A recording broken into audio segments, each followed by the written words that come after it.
د طالبانو دفاع وزیر مولوي محمد یعقوب مجاهد جنرال دوستم ته بیرته د افغانستان راتګ غوښتنه کړې ده.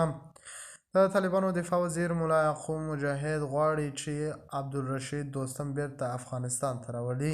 دفاع وزیر ملا یعقوب مجاهد ویلي جنرال دوستم بیرته افغانستان ته راولو او په افغانستان کې به یې ښه ساتنه هم وشي. د خرابات ټي وي چینل درنو لیدونکو سلام، ستړي مشئ، وخت مو بخیر. هیله لرم چې جوړ او روغ به یې. په سر کې یادونه کوم که خرابات ټي وي چینل مو نه وي سبسکرایب کړی، په درنښت سره خرابات ټي وي چینل سبسکرایب کړئ.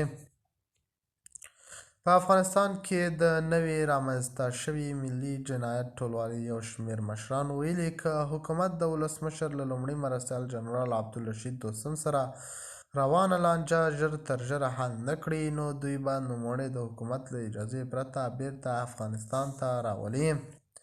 عطا محمد نور اجرائیه ریاست دویم مرستیال محمد محقق سره یې لیدنه ترسره کړې ده او د طالبانو دفاع وزیر مولوي محمد یعقوب مجاهد ټولو سیاسي مشرانو څخه غوښتنه کړې چې افغانستان ته دې راستانه شي.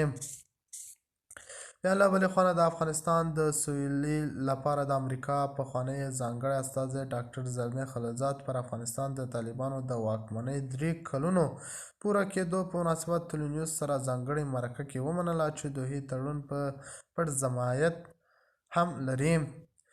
د طالبانو حکومت تر دې مهاله ته دوی دغه غونډو ته څه نه دي ویلي او نه یې هم کوم غبرګون ښودلی دی. د خرابات ټي وي چینل درنو لیدونکو دا و زموږ د دې مهال چمتو کړی خبر. که غواړئ د نورو تازه خبرونو څه خبر شئ نو خرابات ټي وي چینل په درنښت سره سبسکرایب کړئ.